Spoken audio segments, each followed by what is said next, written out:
Russia Ukraine চলমান যুদ্ধে রাশিয়ার হয়ে যুদ্ধে অংশ নিয়ে নিহত হয়েছেন ব্রাহ্মণবাড়িয়ার আশুগঞ্জের লালপুর হোসেনপুর গ্রামের যুবক মোহাম্মদ আকরাম হোসেন। শুক্রবার আকরামের এক সহযোদ্ধার মাধ্যমে মৃত্যুর খবর পায় তার পরিবারের লোকজন। মৃত্যুর খবর পেয়ে পুরো পরিবারে শোকের মাতম বিরাজ করছে।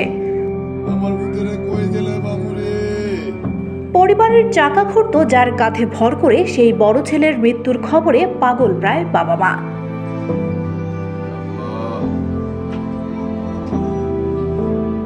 ঋণগ্রস্ত সংসারের স্বপ্ন গোছাতে প্রায় 9 মাস আগে ধার দেনা করে রাশিয়ায় পাড়ি জমিয়েছিলেন আশুগঞ্জ উপজেলার লালপুর ইউনিয়নের হোসেনপুর গ্রামের মোর্শেদ মিয়া ও মবিনা খাতুনের ছেলে আকরাম হোসেন। 5 ভাই বোনদের মধ্যে আকরাম সবার বড়। আকরাম রাশিয়ায় গিয়ে প্রায় 6 মাস একটি চায়না কোম্পানিতে ওয়েল্ডারের কাজ করেন। এতে ভালোই চলছিল তার পরিবার। তবে ভালো বেতন না পাওয়ায় গেল 2.5 মাস আগে দালালের প্রলোভনে রুশ সেনাবাহিনীতে চুক্তিভিত্তিক যোদ্ধা হিসেবে অংশ নেন তিনি। কিন্তু ইউক্রেনের মিসাইল হামলায় ছিন্ন ভিন্ন হয় তার স্বপ্নের যাত্রা। গত 13 এপ্রিল ছেলে আকরামের সাথে শেষ কথা হয় বাবা মায়ের। এরপর থেকে তার সাথে আর যোগাযোগ করা যাচ্ছিল না। পরে গত শুক্রবার সকালে আকরামের এক সহযোদ্ধা ময়মনসিংহের এক ব্যক্তি ফোন করে জানায় ইউক্রেনের বোমা বিস্ফোরণে নিহত হয়েছে আকরাম।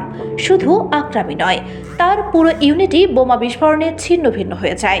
ছেলের মৃত্যুর খবর যেন কিছুতেই মেনে নিতে পারছেন না পরিবারের লোকজন।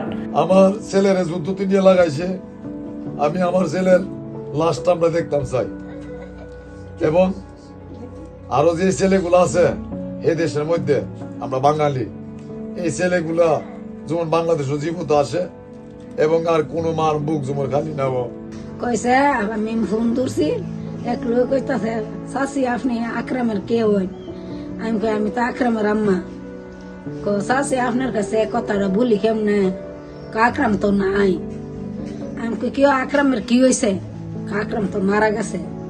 ওরা আমি লোকেরা বলছি, আমি কই কি বাজার আমার আকরামের লাশটা আপনি দেখান। চাচি দেখাইবার মতো তো নাই, হ্যাঁ যান জানা। ওরা আমি কই বাড়া আকরামে কেমনে মরছে তুমি কৌছে? চাচি আকরামের তো এটা কিছু বুম টুম দিয়া ফাড়াইছি, হিয়া ন মনে করেন কি ইয়া হয়েছে, হামলা হয়েছে। হামলার পরে আকরামটা আর হুজ্জা পাওয়া যাইতেছে না। আমি কই ও বেড়া তুমি মিশা কথা কইতাছ? অন্য বেড়া ফোন কাটটা দিছে। এমনি তো আমরা হুস পাইছি, আমার বাদান জানে নাই গো, আমার বাবা কই গেছে গো, আমার আকরামটা আপনার রাত না দেন।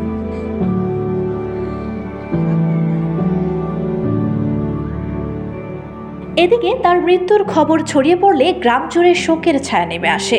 নিহত আকরামের মরদেহ দ্রুত দেশে ফিরিয়ে আনতে সরকারের সহযোগিতা চান তারা।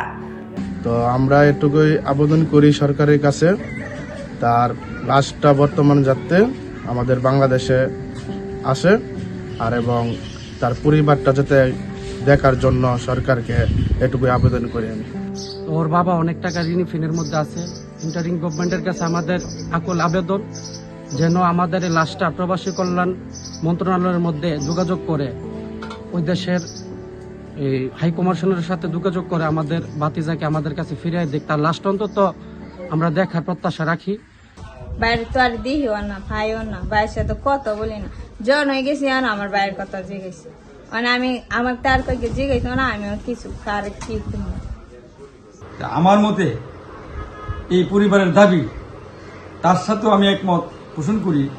এই লাশ বাংলাদেশে আনার জন্য আনতে গেলে আমরা সহযোগিতা করবো প্রশাসনিকভাবে। তার পাশাপাশি প্রবাসী কল্যাণ সংস্থা আছে, মন্ত্রণালয় আছে, সম্মানিত অন্তর্বর্তী সরকার মহোদয়, আপনার কাছেও আমার আকুল আবেদন থাকবে যাতে এই তার মা বাবা এলাকাবাসী এই সন্তানের মুখ দেখে মনটা জোড়াতে পারে।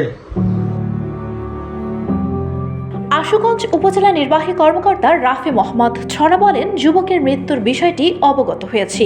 প্রবাসী কল্যাণ মন্ত্রণালয়ের সাথে যোগাযোগের চেষ্টা চলছে এবং তার লাশ ফিরিয়ে আনার বিষয়ে সকল ধরনের সহযোগিতা, সকল ধরনের প্রক্রিয়াগত কার্যকলাপ সব প্রবাসী কল্যাণ মন্ত্রণালয় থেকে করা হবে এবং এই ক্ষেত্রে তার যদি কোনো ধরনের সহযোগিতা প্রয়োজন হয় উপজেলা প্রশাসন তাকে সর্বাত্মক সহযোগিতা প্রদান করবে।